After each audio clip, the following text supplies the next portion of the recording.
Okay, I don't have a great idea for a video today, so I'm just gonna default to continuing my revision of GURPS 4th edition, which uh, GURPS is the generic universal role-playing system.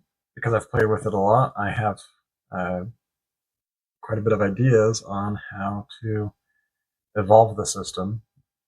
I was about to say improve on it, but the truth is evolving it, just adapting it to more to my tastes and maybe to more sort of modern role playing taste, especially for new players getting into it. GURPS can be a bit of an intimidating game with very large catalogs and very complex, interconnected rules.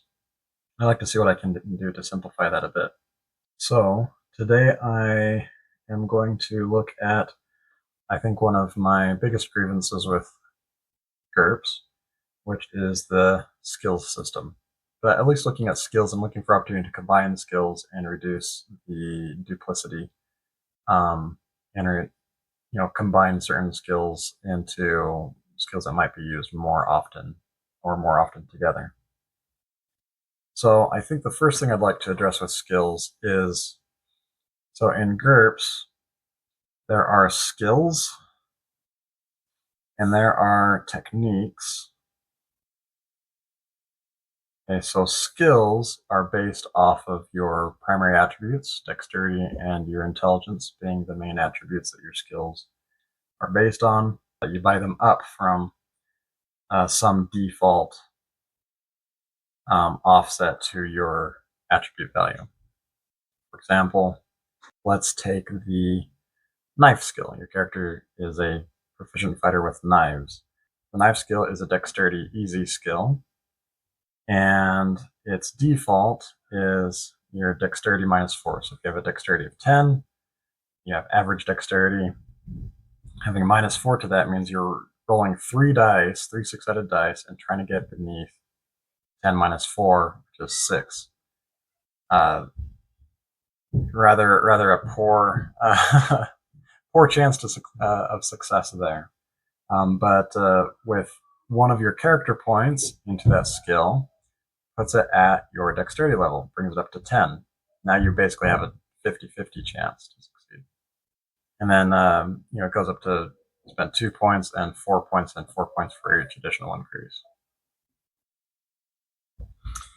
Techniques work a little differently, where they work similarly, where they default from skill. Like you may have a general penalty, for example, to attack while laying down, right, for ground fighting. You can buy a technique to remove that penalty, and for some techniques to exceed your original skill level. So that's an advantage you can get from techniques.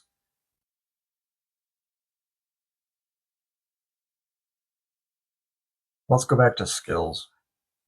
So skills, there are a few things that affect your skill level. There is, first of all, the choice of skill. There are often, all right, specialties or specializations. Okay. There are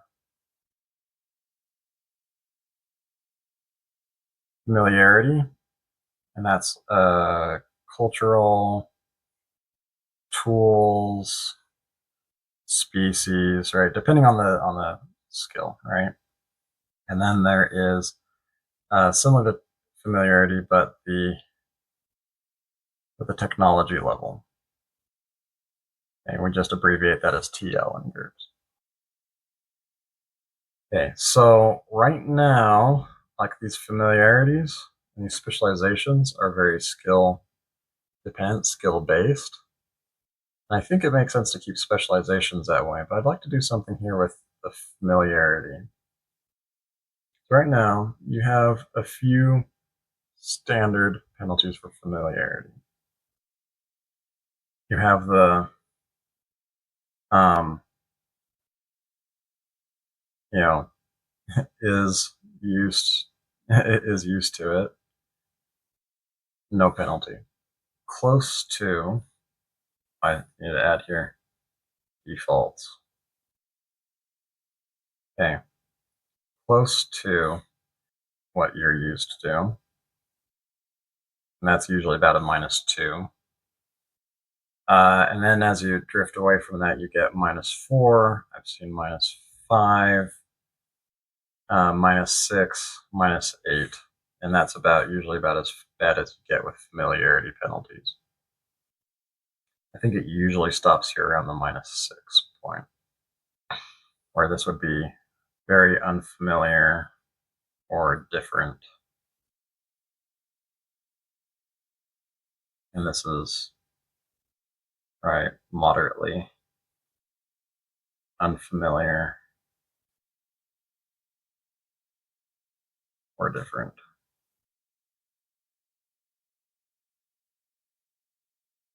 Yeah, and this is some in between one. Like again, I've seen -3s in there as well, but let's just throw out the -5. So these are kind of the general penalties I'll see for familiarity. I'm not even sure where -8 shows up.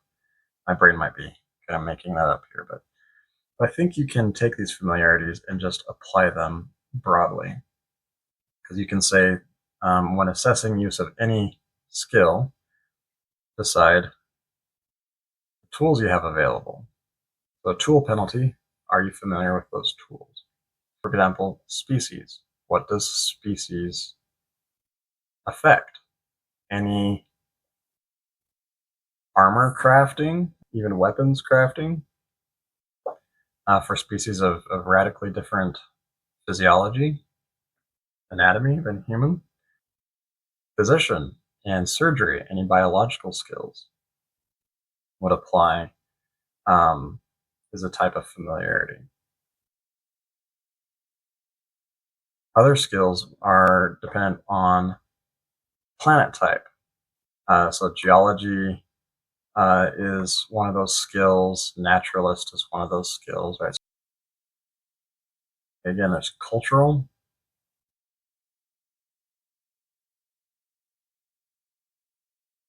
tools. With tools, it's kind of interesting because part of the skill is assuming that you know or are familiar with the tools available to you for that tech level. So if you are in a planet hopping adventure and you come across two different planets that developed to the same level of technology, maybe they both have the same, like, you can do the same things with those skills, but now your tools are going to be different for accomplishing them. That could get wrapped up into this species familiarity, um, where you're dealing with tools made for another species, so that it might apply there.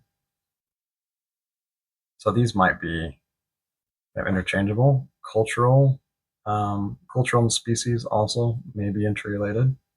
And I partially bring this up because planet type is a specialization. I should also bring up the um, environment or biome. Right, that's another one that is often treated as a specialization. And instead of treating it as a specialization, perhaps we just have the one skill, use techniques, or just purchase perks or advantages to apply your survival familiarity instead of using a specialization, a completely different skill that you got to level up separately, and just pay 1 point or 2 points or whatever it is, just add an additional environment. That actually reduces our skill count right there, because when I'm writing down a character and I want to give them the survival skill or the navigation skill, now I can just think about, I just have navigation. What are my familiarities with that skill? And now each skill, normally before we'd write down, we'd have several different survival skills. So maybe we can transform this into survival of, our survival of 12 Right now it's an average skill. Maybe survival we'd rather treat as a hard skill. So maybe 12 now costs 4 points. Now we have familiarities of desert, jungle, and plains.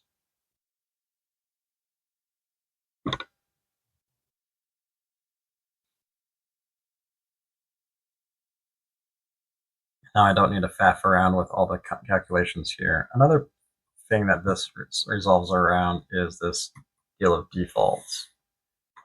In GURPS, there is an option for players to be able to buy up a skill from its default. For example, if you know one skill really well and another skill can default to that really high skill, they may be able to buy it up as though the default were their attribute score that they're buying it up from. And that can get really messy when you're dealing with all these different kinds of based survival skills. This entirely does away with that complexity. Now it just says, I can survive, and now you choose, instead of specializations, you choose familiarities. In other role-playing systems, survival is just one skill that you'll roll, or maybe it's it's like a wisdom check or something like that. Or it's represented by a number of different skills. I don't want to remove the nuance that GURPS brings to the table. I want to recontextualize it so where we can handle that nuance in a simpler framework. Even though pairing familiarities with skills, it's already part of the system, it's already baked in, it's just not formalized like this. And by formalizing it, now I no longer have to like remember or guess or think about, oh, what environments is my character, is my character familiar with? For there's no, like, you don't specialize by species when you get the pharmacy skill or the physician skill. You get a familiarity penalty. It's already baked into those, but you don't specialize by species. Anyway, so instead of creating a whole different skill out of it, let's just modify an existing skill and say, yeah, I can do this without penalty. And maybe you could say, all right, well, some familiarities are more difficult to obtain than others, like choose your base familiarity, and then maybe some would be more of a -4 instead of a -2 for you, and maybe those would cost 2 points to get that familiarity instead of the 1, or 4 points. But that way you're spending the 4 points the once for that entire thing, and now you never have to worry about buying that skill, that particular phase of the skill up again, because it's always just going to be at your survival skill level. Now you just have this number to keep track of, and these tell you what penalties you're avoiding. I think this is a pretty good start to what I want to do here with simplifying skills. Again, this channel is just for me exploring things and just having fun, and in this case, it's having fun with a system that I love with GURPS, to explore it a little bit further and see what I can do to modify the system, again, more to my taste. Yeah, so that will do for today. Thank you for joining me on this part of my creative journey. I hope your journey is going well. Let me know how it's going in the comments. Please drop a like if you enjoy diving into these kinds of concepts and these conversations with me. And we'll catch you another time. Have a good day.